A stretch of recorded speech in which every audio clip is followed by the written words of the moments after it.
Selamat sore bagi mahasiswa yang menyimak video ini. Semoga semua dalam keadaan sehat. Kita berjumpa kembali pada kesempatan ini untuk mengulas mengenai chapter berikutnya pada mata kuliah kita. Paparan saya akan ditampilkan dalam PowerPoint berikut.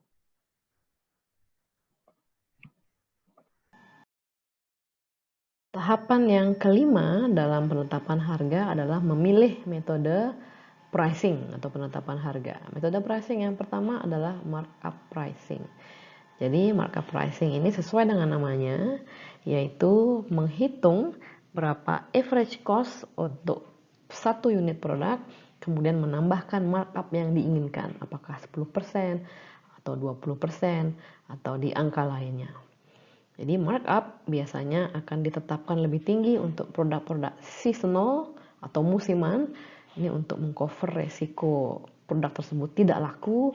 Kemudian untuk item-item specialties, kemudian untuk item-item yang slower moving, artinya jarang laku terjual. Kemudian untuk item-item dengan biaya penyimpanan dan biaya handling yang cukup tinggi juga akan dikenakan markup yang tinggi umumnya. Kemudian juga untuk item-item yang permintaannya tidak elastis, seperti contohnya adalah obat yang diresepkan.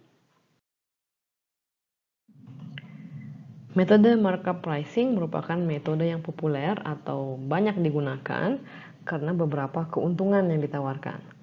Yang pertama adalah penjual mereka dapat dengan mudah menghitung cost dibandingkan dengan mengestimasi permintaan. Jadi dengan menetapkan harga berdasarkan atas biaya per unit, jadi penjual ini dapat mensimplify atau memudahkan pekerjaan mereka dalam menentukan harga. Yang kedua adalah apabila seluruh perusahaan pada satu industri mempergunakan metode pricing yang sama yaitu markup pricing, maka harga cenderung akan sama di industri tersebut sehingga kompetisi dalam hal harga dapat diminimalisir. Yang ketiga, banyak orang merasa bahwa metode markup pricing adalah metode yang cukup fair atau adil bagi buyer dan juga bagi seller. Bagi seller atau penjual, mereka dianggap tidak mengambil keuntungan dari pembeli pada saat tingkat permintaan melambung tinggi. Karena seller penjual hanya akan menambah markup sesuai dengan yang mereka inginkan 10% atau 20%. Jadi tidak tergantung pada tingkat permintaan. Jadi bisa saja penjual membandrol harga yang tinggi apabila permintaan cukup tinggi. Tapi di markup pricing hal itu tidak terjadi. Karena penjual tetap stick pada markup yang diinginkan. Kemudian seller juga dapat menghasilkan return on investment dalam jumlah yang cukup fair. Metode penetapan harga berikutnya adalah target return pricing. Asumsikan bahwa manufakturer atau produsen dari toaster telah menginvestasikan $1 juta dalam bisnisnya dan ingin untuk menentukan harga di mana mereka dapat memperoleh 20% return on investment, yaitu sejumlah $200.000. Jadi, target return price dapat dihitung dengan formula sebagai berikut, yaitu target return price adalah unit cost ditambah return yang diinginkan dikali jumlah modal yang diinvestasikan dibagi dengan sales per unit. Dapat dilihat pada perhitungan seperti itu. Kemudian apabila pemasar, mereka juga perlu untuk mencari cara-cara untuk menurunkan fixed cost dan variable cost. Karena dengan biaya yang lebih rendah, mereka dapat menurunkan volume yang diperlukan untuk dapat mencapai level break-even point.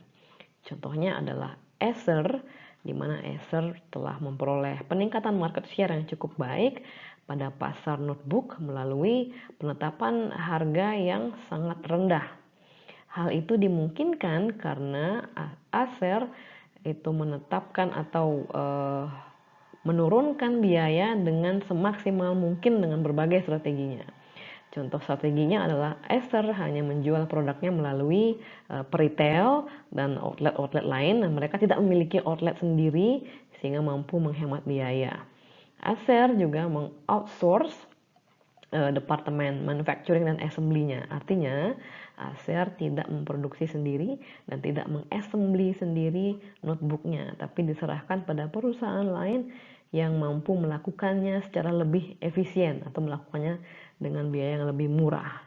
Hal ini menurunkan biaya Acer menjadi 8% dari revenue atau sales dibandingkan dengan Dell yaitu di angka 14% dari revenue, sedangkan HP justru lebih tinggi yaitu 15% dari revenue.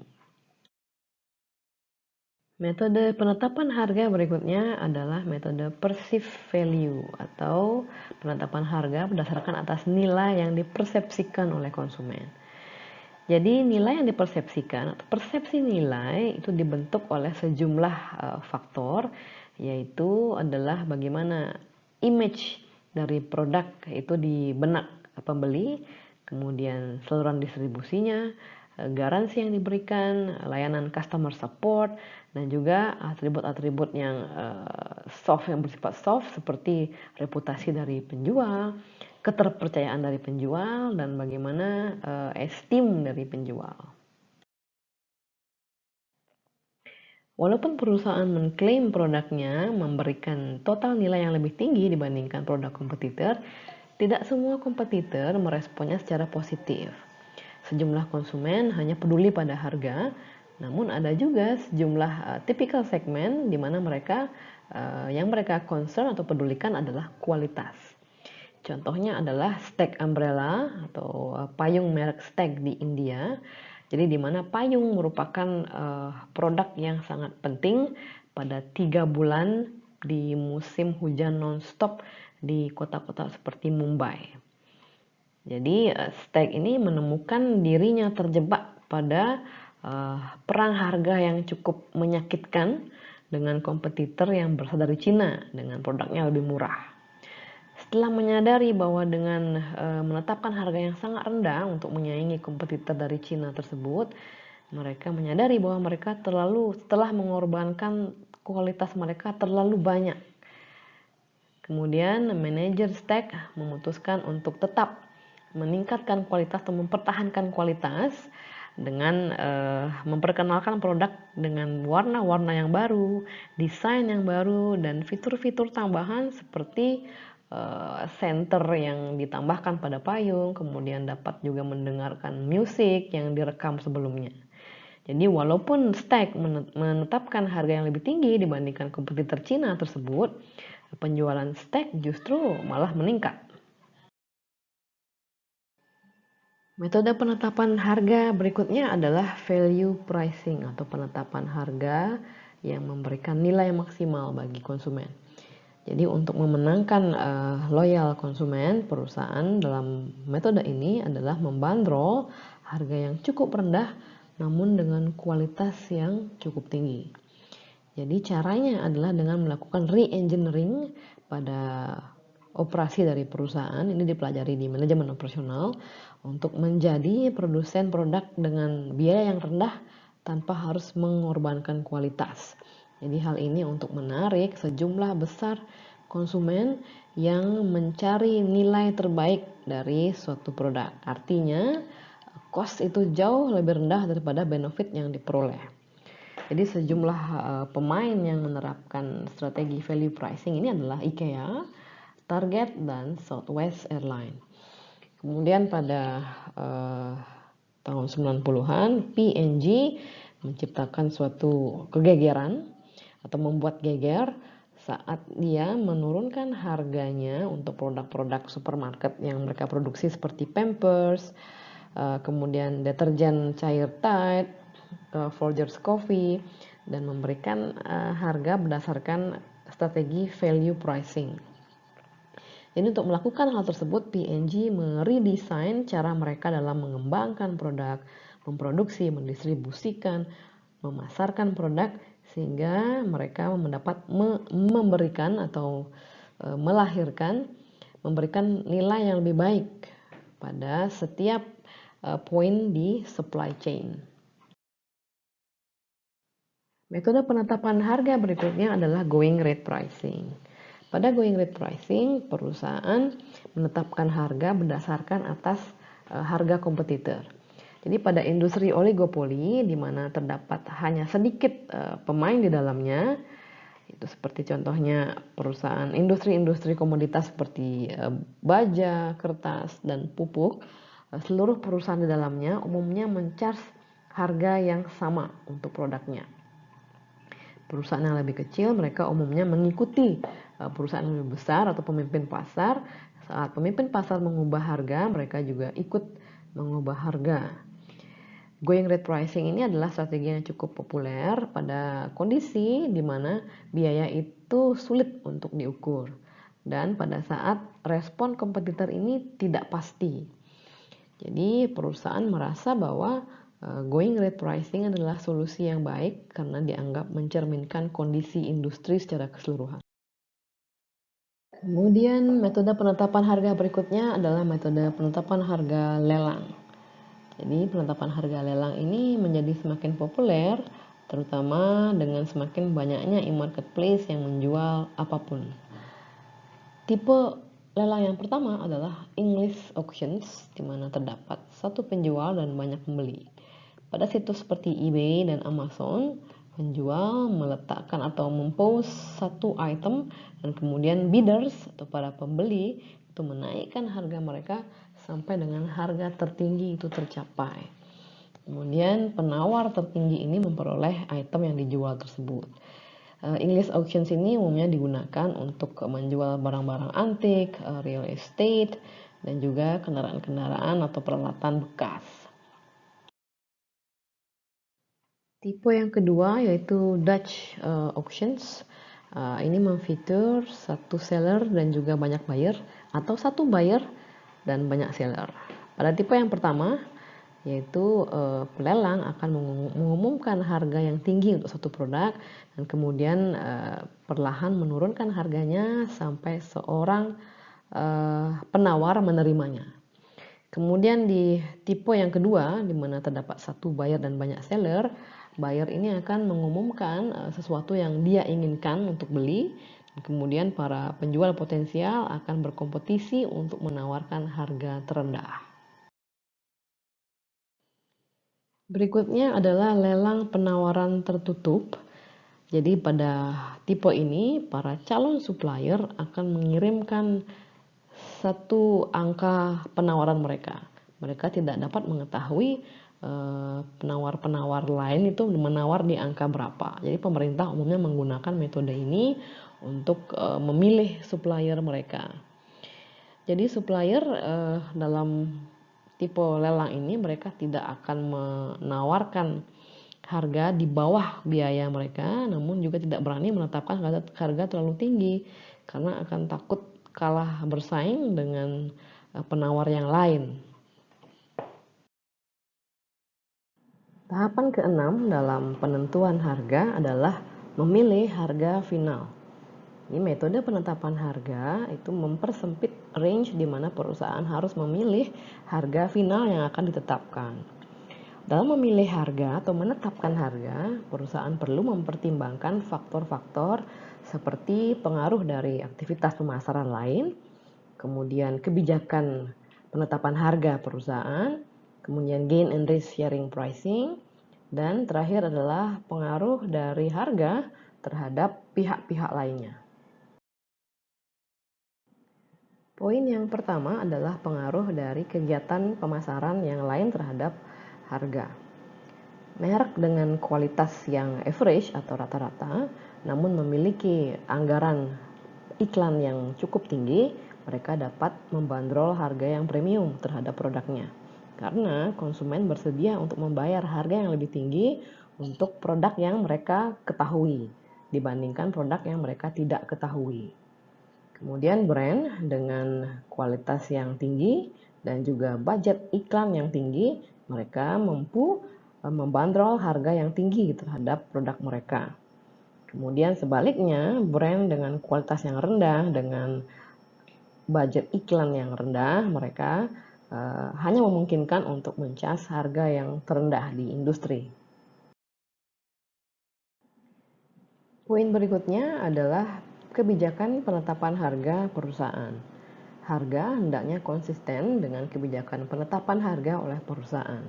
Dan perusahaan juga dapat menetapkan penalti di bawah kondisi-kondisi seperti contohnya airline yang mencas biaya tambahan untuk penumpang yang mengubah tanggal reservasi mereka apabila mereka membeli menggunakan tiket diskon. Bank juga mencas biaya tambahan untuk nasabahnya yang melakukan terlalu banyak penarikan dalam 1 bulan atau nasabah yang menarik depositonya sebelum tanggal jatuh tempo. Dokter gigi, hotel, kemudian perusahaan sewa mobil dan juga penyedia jasa lainnya, mereka mencas penalti untuk pelanggan yang tidak datang, no shows, atau pelanggan yang terlambat. Jadi untuk di hotel terdapat cancellation fee bagi pengunjung atau tamu hotel yang tidak datang. Namun kebijakan ini harus digunakan dengan bijak oleh pemasar agar tidak menimbulkan ketidakpuasan dari konsumen. Isu menarik dalam penetapan harga adalah stealth price atau penetapan harga secara katakanlah sembunyi-sembunyi. Jadi saat konsumen mereka menolak untuk menerima harga yang tinggi, perusahaan kemudian mencari cara bagaimana caranya meningkatkan pendapatan tanpa benar-benar menaikkan harga. Sehingga cara yang mereka gunakan adalah untuk menambahkan fee atau biaya untuk fitur-fitur atau layanan yang awalnya diberikan secara gratis. Jadi jumlah total fee yang dapat diperoleh ini cukup besar juga. Jadi fee ini adalah contohnya pada bank, fee diberikan atau di-charge pada konsumen yang memilih untuk membayar billing secara online, kemudian konsumen yang ceknya bounce, atau konsumen yang sering menggunakan jasa ATM, jadi dikenakan biaya tambahan. Nah, fee ini dapat memberikan bank itu billions of dollars secara tahunan. Jadi perusahaan menjustifikasi tambahan fee ini bahwa tambahan fee ini adalah fair dan merupakan cara yang cukup adil untuk menutup biaya tanpa harus kehilangan konsumen. Banyak juga yang berargumen bahwa ini adalah move yang sangat make sense untuk mencas fee tambahan untuk layanan tambahan yang memang memberikan biaya lebih tinggi daripada mencas semua konsumen harga yang sama tanpa mereka menggunakan layanan ekstra tersebut, sehingga hanya konsumen yang menggunakan layanan ekstra yang diberikan cas tambahan. Kemudian untuk membreaking out charge, artinya untuk mengurai cost-cost ini, sehingga cost yang diberikan pada konsumen adalah hanya cost penggunaan jasa atau produk basic, sehingga harga dapat ditekan menjadi lebih rendah untuk menarik konsumen datang. Faktor yang terakhir adalah impact dari harga terhadap pihak-pihak lain yang terkait. Contohnya adalah bagaimana distributor dan dealer mereka bereaksi terhadap harga yang ditetapkan oleh perusahaan. Apabila mereka tidak menghasilkan profit yang cukup, mungkin mereka akan memilih untuk tidak menjual produk perusahaan. Atau pihak lain seperti tenaga sales, apakah tenaga sales bersedia untuk menjual produk di rate harga yang ditetapkan? Bagaimana kemudian reaksi kompetitor terhadap harga yang ditetapkan? Kemudian apakah supplier akan menaikkan harga mereka saat melihat harga yang ditetapkan oleh perusahaan? Kemudian bagaimana reaksi pemerintah terhadap harga tersebut? Apakah mereka akan mengintervensi atau mencegah perusahaan untuk menetapkan harga di rate yang ditentukan? Bahasan berikutnya adalah mengadaptasikan harga. Perusahaan umumnya tidak menetapkan satu harga yang sama untuk seluruh periode waktu dan seluruh wilayah, namun mereka memilih untuk mengembangkan suatu struktur harga yang merefleksikan variasi pada permintaan dan biaya di wilayah geografis yang berbeda-beda. Kemudian faktor lain adalah permintaan dari segmen pasar di wilayah yang berbeda-beda atau di timing yang berbeda. Faktor lain adalah timing pembelian, kemudian level atau jumlah order, kemudian frekuensi delivery, garansi, kontrak layanan, dan faktor-faktor lainnya. Kita akan membahas beberapa strategi adaptasi harga di slide berikutnya. Strategi adaptasi harga yang pertama adalah geographical pricing atau penetapan harga berdasarkan atas geografik. Pada geographical pricing, perusahaan perlu mempertimbangkan penetapan harga pada produk untuk konsumen-konsumen yang berbeda di lokasi yang berbeda dan di negara yang berbeda. Faktor-faktor yang perlu dipertimbangkan adalah apakah perusahaan perlu mencas biaya atau harga yang lebih tinggi untuk konsumen di wilayah geografi yang cukup jauh untuk mengcover shipping cost atau biaya pengiriman. Apakah juga perusahaan perlu untuk menurunkan harga untuk dapat memperoleh pelanggan baru di suatu area geografi yang baru. Kemudian perusahaan juga perlu untuk mempertimbangkan bagaimana tingkat exchange rate atau tingkat nilai tukar mata uang di lokasi geografi tersebut terhadap harga produk, dan juga bagaimana kekuatan dari mata uang di negara asal perusahaan dengan di negara tujuan dari produk tersebut. Strategi berikutnya adalah pemberian diskon dan kelonggaran harga. Jadi kebanyakan perusahaan akan menyesuaikan harga mereka dan memberikan diskon untuk konsumen-konsumen yang melakukan pembayaran lebih awal atau early bird atau early payment, kemudian membeli dalam jumlah yang banyak secara volume, dan juga membeli produk-produk mereka di luar musim-musim ramai.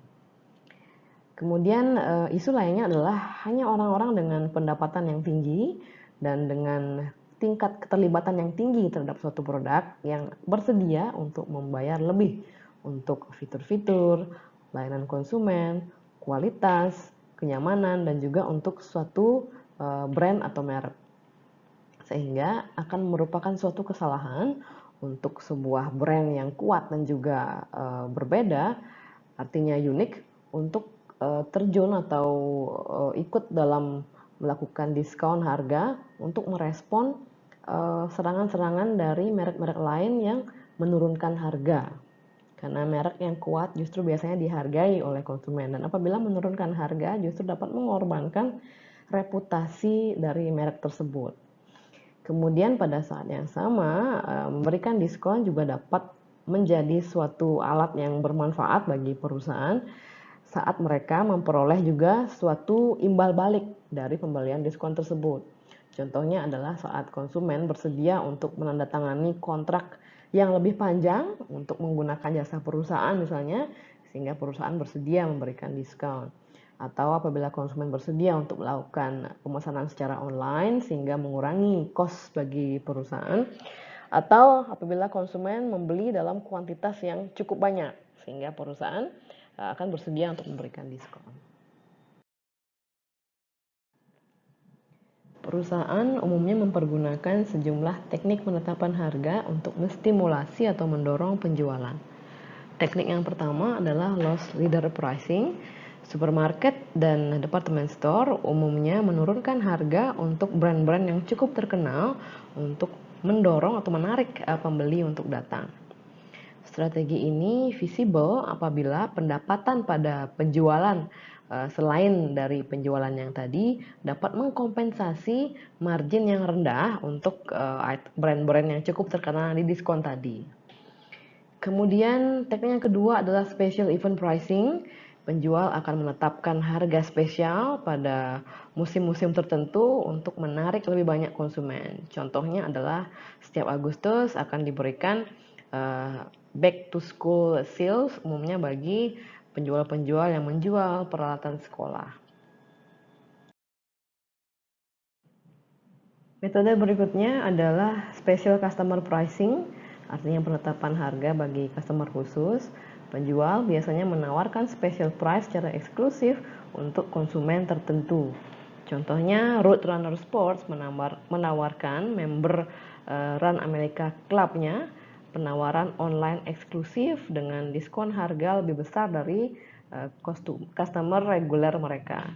Jadi ini untuk menarik komunitas. Jadi komunitas biasanya membeli dalam jumlah lebih banyak dan lebih frekuentif.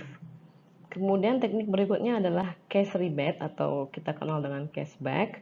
Jadi perusahaan umumnya menawarkan cash rebate untuk menarik atau mendorong penjualan oleh konsumen dalam suatu periode tertentu. Jadi rebate ini membantu untuk meng-clear persediaan, artinya membersihkan persediaan, mengurangi persediaan perusahaan tanpa harus memotong harga pada list price mereka. Teknik berikutnya adalah pembiayaan dengan bunga rendah. Jadi alih-alih memotong harga produknya, perusahaan dapat menawarkan konsumen pembiayaan dengan bunga yang rendah. Jadi umumnya perusahaan-perusahaan yang menjual kendaraan bermotor, mereka menawarkan pembiayaan dengan bunga rendah untuk mencoba menarik lebih banyak konsumen. Teknik berikutnya adalah payment terms yang lebih panjang. Bank contohnya mereka menawarkan kredit dan mereka men-stretch periode pembayaran kreditnya menjadi lebih panjang sehingga hal ini mampu menurunkan jumlah pembayaran bulanan yang harus dibayarkan oleh nasabah. Jadi nasabah seringkali mereka lebih mengkhawatirkan apakah mereka mampu membayar biaya bulanan dibandingkan dengan biaya bunganya, sehingga membayar bunga dalam waktu yang cukup panjang tidak masalah bagi mereka sepanjang mereka mampu membayar biaya bulanan.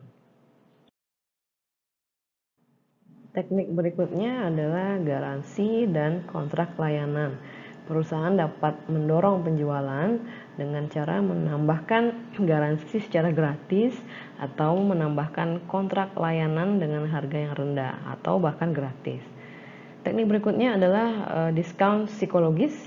Strategi ini menetapkan harga tinggi yang bukan harga sebenarnya dan kemudian menawarkan produk pada harga diskon. Contohnya adalah was $359, artinya sebelumnya $359, kemudian sekarang didiskon menjadi $299. Jadi dengan cara ini konsumen menganggap bahwa mereka mendapatkan nilai yang lebih baik dari pembeliannya apabila mereka membeli produk tersebut sekarang. Poin bahasan berikutnya adalah differentiated pricing atau penetapan harga yang berbeda-beda. Perusahaan umumnya mengubah harga mereka untuk mengakomodir perbedaan pada konsumen, produk, lokasi, dan sebagainya. Ini disebut dengan price discrimination atau diskriminasi harga. Pada diskriminasi harga level 1, di penjual mencas harga yang berbeda untuk konsumen yang berbeda tergantung pada frekuensi dari pembelian mereka. Kemudian pada diskriminasi harga tingkat 2, penjual mencas lebih murah kepada pembeli yang membeli dalam jumlah besar. Kemudian pada diskriminasi harga tingkat 3, seller mencas harga yang berbeda-beda kepada segmen atau kelas pembeli yang berbeda-beda. Contoh yang pertama adalah customer segment pricing, jadi penetapan harga berdasarkan atas segmen konsumen, yaitu segmen konsumen yang berbeda, mereka membayar harga yang berbeda untuk produk dan layanan yang sama.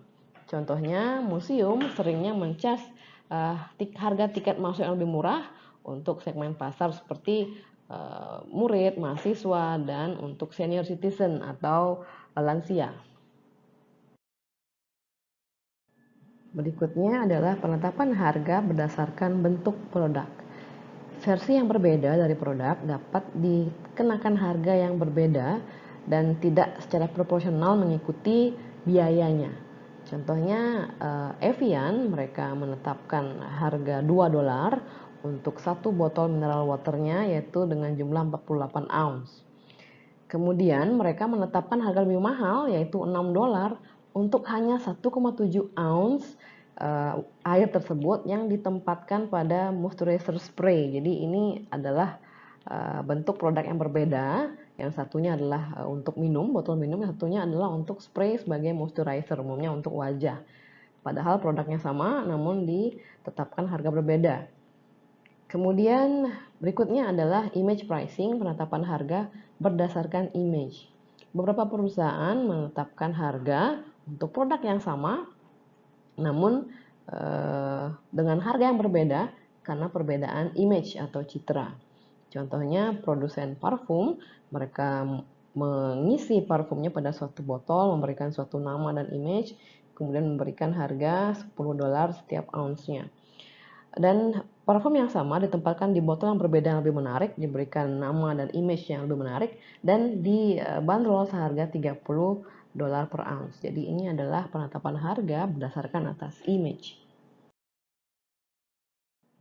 Teknik berikutnya adalah penetapan harga berdasarkan atas saluran distribusi. Contohnya Coca-Cola dibanderol dengan harga yang berbeda bergantung pada di mana Coca-Cola tersebut dijual. Apakah di restoran fine restaurant, apakah di restoran fast food, atau di vending machine. Karena seringnya konsumen membeli di Coca-Cola di fine restaurant harganya akan jauh lebih mahal dibandingkan membeli di vending machine. Kemudian teknik berikutnya adalah penetapan harga berdasarkan lokasi. Produk yang sama dapat dibanderol harga yang berbeda apabila lokasinya berbeda, walaupun biaya untuk menawarkan produk tersebut atau memproduksi produk tersebut di lokasi yang berbeda-beda itu sama. Contohnya adalah saat teater itu memvariasikan harga tempat duduknya tergantung pada preferensi penonton. Jadi ada harga tiket untuk kursi VIP, VVIP, dan tiket untuk kursi reguler. Walaupun biaya untuk memproduksi teater atau lokasi kursi tersebut sama. Kemudian teknik berikutnya adalah penetapan harga berdasarkan waktu. Jadi harga dapat dia variasikan menyesuaikan dengan season, musim, hari ataupun jam. Contohnya restoran dapat mencharge lebih rendah untuk para early bird customer-nya dan mencharge happy hour untuk jam-jam tertentu, jam-jam sepi. Atau hotels juga mencharge lebih murah untuk reservasi yang dilakukan atau reservasi yang akan dikunjungi oleh wisatawan atau tamu pada weekdays atau hari-hari kerja. Airlines contohnya mempergunakan sistem yield management dan yield pricing, di mana mereka menawarkan harga diskon untuk kursi-kursi pesawat pada saat pertama kali dibuka atau early bird. Kemudian saat kursi sudah mulai terisi, harga kemudian dirubah menjadi lebih tinggi. Dan pada saat terakhir, di mana ada kursi-kursi yang belum terjual dan pesawat sudah akan berangkat, biasanya harganya itu didiskon dengan rate yang terendah. Airlines juga mencas harga yang berbeda-beda untuk penumpang pada flight yang sama. Jadi tergantung pada kelas tempat duduknya, apakah kelas bisnis ataupun kelas ekonomi, tergantung juga jadwal penerbangannya, apakah di pagi hari atau malam, kemudian apakah di weekend atau weekdays, tergantung juga pada seasonnya, apakah musim liburan atau bukan, karena di musim liburan umumnya harga menjadi lebih tinggi. Kemudian past business artinya seberapa sering konsumen tersebut mempergunakan jasa airline. Apabila sudah cukup sering, maka akan mendapat diskon frequent flyers. Kemudian tergantung juga status dari penumpang, apakah lansia, anggota militer, atau anak muda, karena ada harga yang berbeda untuk segmen konsumen yang berbeda. Agar diskriminasi harga dapat berjalan sesuai dengan harapan, beberapa kondisi harus terpenuhi. Yang pertama adalah pasar harus dapat disegmentasi dan segmen-segmen tersebut harus menunjukkan perbedaan perilaku, terutama salah satunya adalah perbedaan tingkat permintaan dan juga intensitas permintaan. Yang kedua, segmen yang lebih rendah perlu dipastikan agar segmen yang lebih rendah ini tidak dapat menjual produk ke segmen yang lebih tinggi. Kemudian yang ketiga, kompetitor diharapkan atau perlu dipastikan bahwa kompetitor tidak menawarkan harga yang lebih rendah dibandingkan perusahaan untuk segmen dengan harga yang lebih tinggi. Keempat adalah biaya untuk melakukan segmentasi dan melakukan kebijakan perbedaan harga ini seharusnya tidak melebihi pendapatan ekstra yang diperoleh dari praktek diskriminasi harga ini. Yang kelima, praktek diskriminasi harga seharusnya diharapkan tidak memunculkan atau menimbulkan kemarahan atau kekecewaan dari konsumen.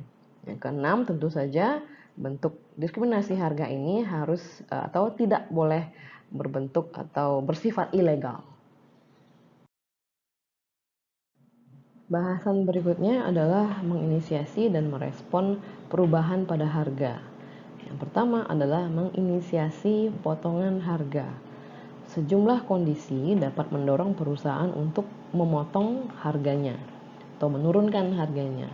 Salah satu alasannya adalah kelebihan kapasitas pabrik. Artinya pabrik saat ini beroperasi pada kapasitas di bawah kapasitas maksimal, sehingga untuk dapat menghasilkan produk pada kapasitas maksimal, perusahaan perlu menjual lebih banyak.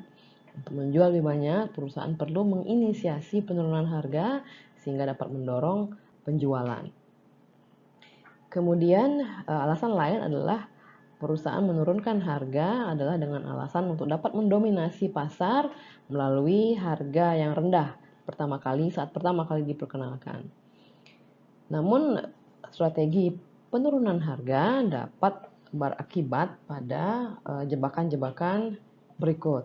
Yang pertama adalah low quality trap, di mana konsumen dengan harga yang rendah tersebut diasumsikan bahwa produk perusahaan memiliki kualitas yang rendah. Kemudian trap yang kedua adalah jebakan market share yang fragile. Jadi harga yang rendah dapat menghasilkan pangsa pasar yang luas, namun tidak menghasilkan loyalitas pasar. Jadi konsumen dapat dengan mudah berpindah ke perusahaan yang menawarkan harga lebih rendah tanpa memiliki loyalitas yang cukup tinggi. Kemudian jebakan yang ketiga adalah jebakan kantong tipis.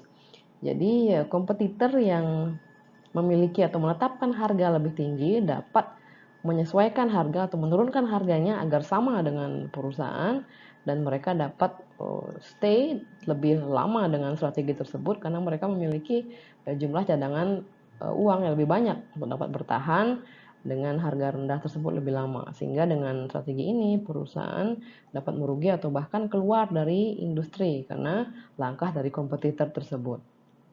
Kemudian trap berikutnya adalah perang harga, di mana kompetitor merespon juga dengan menurunkan harga mereka dengan lebih dalam lagi, sehingga ini kemudian mendorong terjadinya perang harga.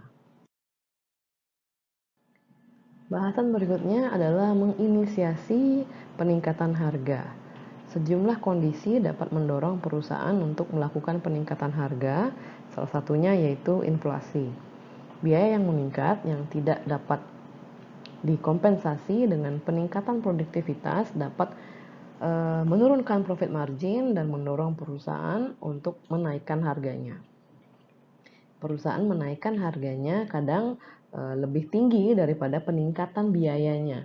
Jadi ini merupakan bentuk antisipasi atas akan terjadinya inflasi yang lebih dalam atau antisipasi atas langkah price controls yang akan dilakukan oleh pemerintah. Jadi ini disebut dengan anticipatory pricing atau penetapan harga antisipasi. Faktor lain yang juga mendorong perusahaan untuk melakukan peningkatan harga adalah over demand atau permintaan yang melonjak. Saat perusahaan tidak dapat melayani seluruh konsumennya, perusahaan dapat menaikkan harga produknya ataupun menjatah jumlah pembelian. Jadi misalkan satu konsumen hanya boleh membeli maksimal 2 pieces, atau perusahaan dapat melakukan keduanya, memberikan jatah dan juga menaikkan harga.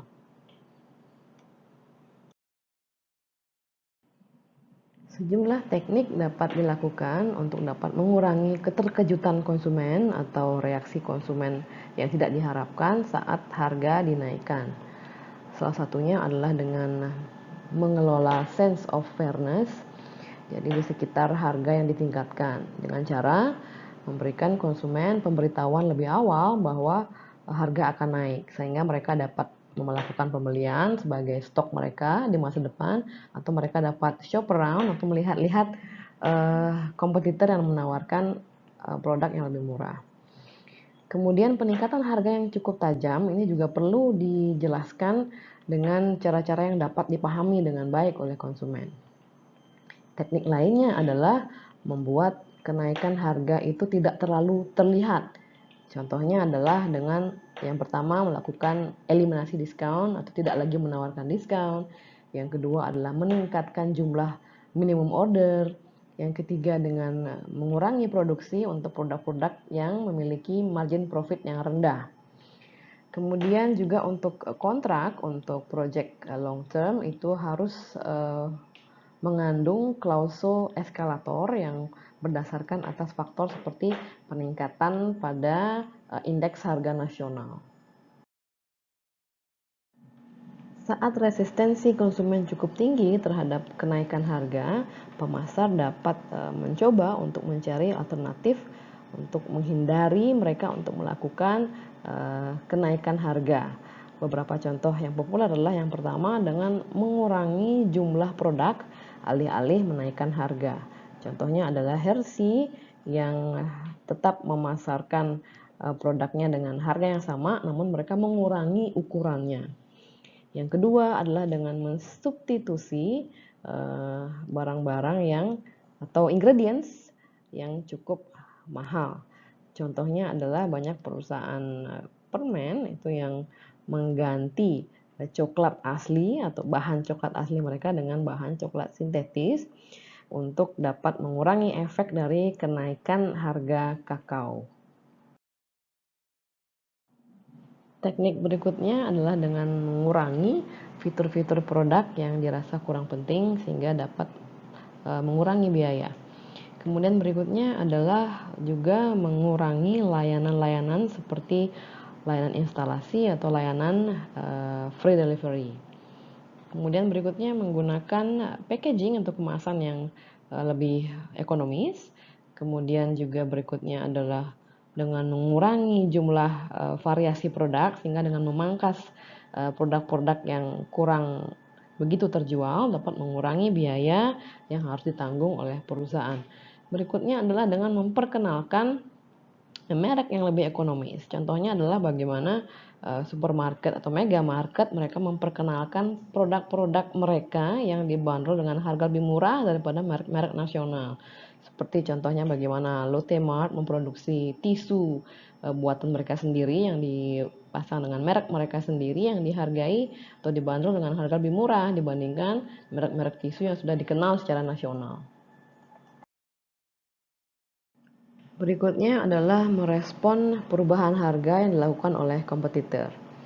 Pada pasar yang dicirikan dengan homogenitas produk yang tinggi, perusahaan dapat mencari cara untuk dapat meningkatkan nilai produknya sehingga tidak harus mengikuti penurunan harga dari kompetitor. Namun apabila tidak dapat menemukan cara untuk meningkatkan nilai produk, maka perusahaan perlu untuk menyamakan harga sama dengan kompetitor.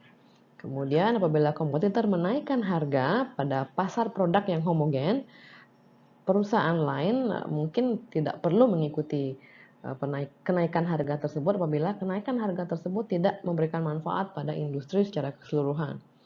Kemudian pada akhirnya perusahaan yang menaikkan harga tersebut dapat kembali ke harga awalnya.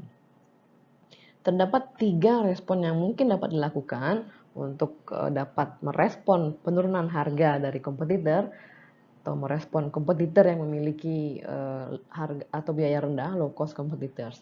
Yang pertama adalah dengan mendiferensiasikan produk atau layanan sehingga dengan diferensiasi layanan perusahaan dapat menjustifikasi harga yang lebih tinggi.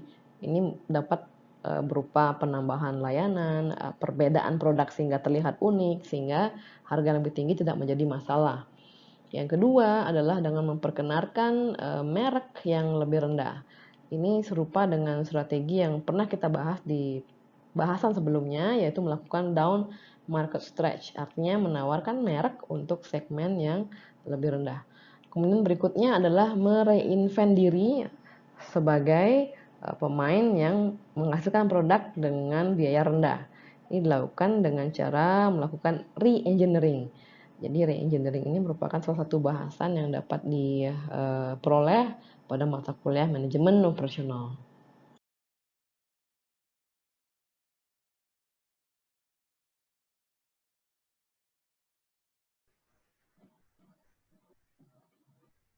Demikian paparan saya pada chapter ini. Semoga dapat diterima dan dipahami dengan baik.